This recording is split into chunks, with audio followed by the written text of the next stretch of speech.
जय हिंद साथियों, बहुत बहुत स्वागत है आप सभी लोगों का राजर्षि क्लासेस पर। मैं प्रिया आज आपके साथ जो एमिड एंट्रेंस है उसका मोस्ट इम्पॉर्टेंट क्वेश्चन यहाँ पर हम डिस्कस करने वाले हैं। ये आपका रहने वाला है पार्ट 1। हम छोटे छोटे वीडियोस बना रहे हैं जो आपको देखने में भी आसानी हो और जो मोस्ट इम्पॉर्टेंट और रिपीटेड क्वेश्चन है एमिड के एंट्रेंस एग्जाम से रिलेटेड, ठीक, उसके बारे में हम एक क्विक रिविज़न करने वाले हैं। तो अगर आप लास्ट मिनट पर एंट्रेंस के लिए भी देख रहे हैं तो भी आपके लिए काफ़ी हेल्पफुल और यूज़फुल रहने वाला है।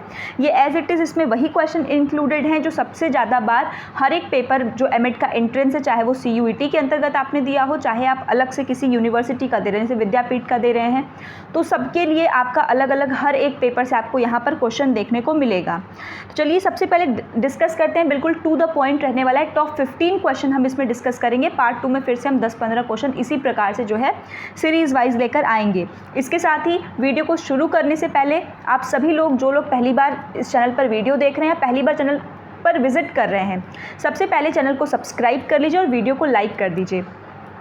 चलिए सबसे पहला जो प्रश्न है वो है भावात्मक एकता समिति। तो भावात्मक एकता समिति जब भी नाम आए तो आपको तुरंत याद रखना है कि ये डॉक्टर संपूर्णानंद द्वारा गठित है। ठीक है, भावात्मक एकता समिति, तो भाव के साथ आप कैसे जुड़ेंगे, संपूर्ण तरीके से जुड़ेंगे। तो भावात्मक एकता समिति डॉक्टर संपूर्णानंद। ठीक है, तो ट्रिक भी जहाँ लगती है वहाँ मैं आपको बता देती हूँ। ठीक है, भाव के साथ आप संपूर्णता के साथ जुड़ेंगे।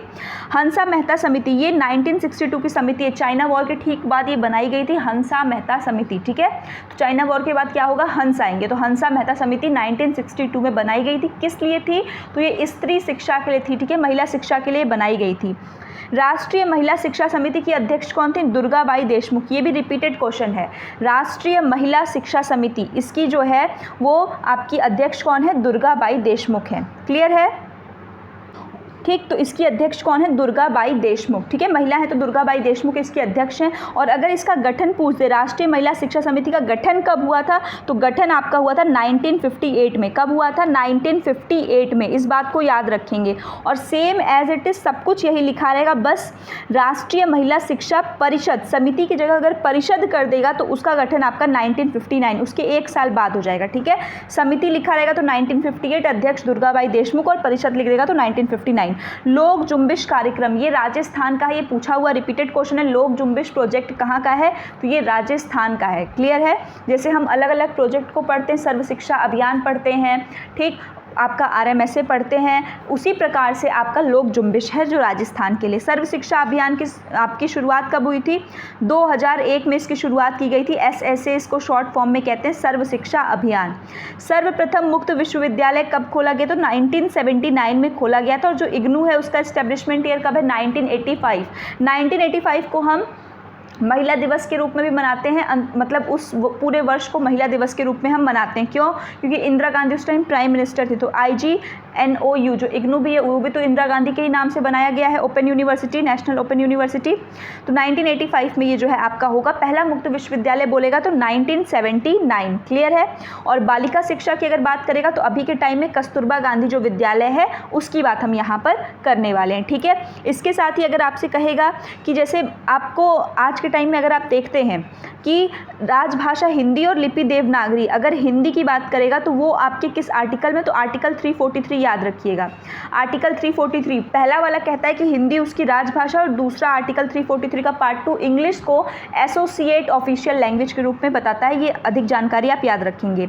अपव्यय और अवरोधन की समस्या, क्या होता है अपव्यय भाई, मतलब कि बच्चा बीच ही स्कूल में, अगर 5th में बच्चा है तो बीच क्लास को ही छोड़ करके चला जाता है, उसकी कोई भी प्रॉब्लम हो सकती है, तो उसके ऊपर टाइम का, रिसोर्स का, मनी का, हर चीज़ का क्या हुआ है, अपव्यय हुआ है, अधिक खर्च किया गया जबकि उसने पढ़ा नहीं। ठीक, ये अपव्यय की समस्या। और वहीं अवरोधन कि 1 साल का कोर्स है बट वो कंप्लीट कर रहा है 1 साल से अधिक टाइम में, 2 साल 3 साल, ये अवरोधन है। इसकी समस्या को सबसे पहले किसने किया था, हरटांग समिति में। और आज भी हमारे देश में बहुत सारे जो रिसर्च होते हैं, जो थेसिस आते हैं, वो इस अपव्यय और अवरोधन के ऊपर आते हैं। सबसे पहले समस्या को किसने हाईलाइट किया, हरटांग समिति ने किया था। ठीक है, हंटर कमीशन एक है जो इससे अलग है। हंटर कमीशन कब आया था, 1882 में। ठीक है, 1882 में। जो मैं अदर फैक्चुअल नॉलेज बता रही हूँ उसको भी आप याद रखेंगे।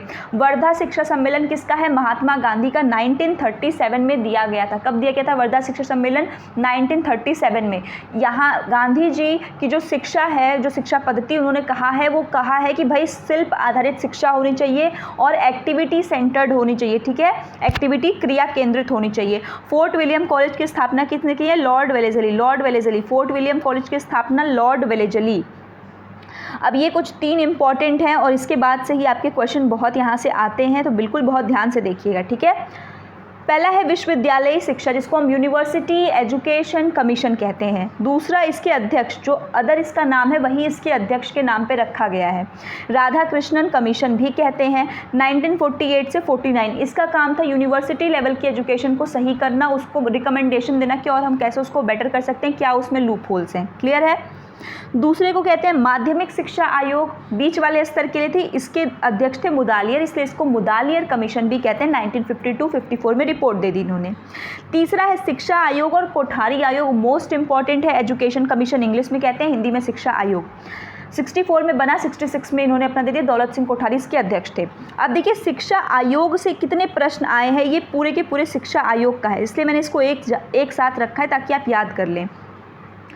इनके प्रतिवेदन जो रिपोर्ट था, रिपोर्ट क्या नाम था? शिक्षा एवं राष्ट्रीय विकास, ठीक है, शिक्षा एवं राष्ट्रीय विकास। ग्रेजुएट स्कूलों की स्थापना की बात किसने की है? तो कोठारी आयोग ने की है। कॉम्प्रिहेंसिव कॉलेजेस की बात किसने की है? कोठारी कमीशन ने की है। एमएड को 1.5 वर्ष का कोर्स किसने किया था? कोठारी कमीशन की रिकमेंडेशन में। बहुउद्देशीय विद्यालयों को खोलने की बात किसने किया था? तो कोठारी कमीशन ने किया था। कॉमन स्कूलों की बात किसने किया था? तो कोठारी कमीशन ने किया था, ठीक है। ये जितनी भी चीज़ें हैं सब के सब किसने कहा था? आपके कोठारी आयोग के रिकमेंडेशंस में बताई गई थी, ठीक है।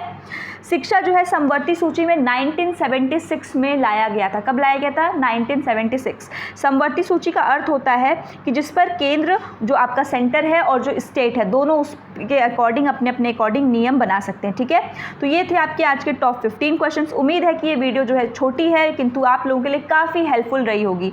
तो अगर आपको ये तरीका अच्छा लगता है तो वीडियो को लाइक करें, अपने दोस्तों से इसको साझा करें, और कोई भी समस्या अगर इससे रिलेटेड है तो आप कॉमेंट सेक्शन ऑन है, आप लिख करके बता सकते हैं। इसके साथ ही वीडियो पहली बार देख रहे हैं, चैनल पर पहली बार विजिट करें तो सब्सक्राइब करना बिल्कुल भी ना भूलें। मिलते हैं अगली वीडियो में नेक्स्ट सीरीज़ के साथ, नेक्स्ट टॉप 15 क्वेश्चन के साथ। तब तक अपना ख्याल रखें, स्वस्थ रहें। जय हिंद।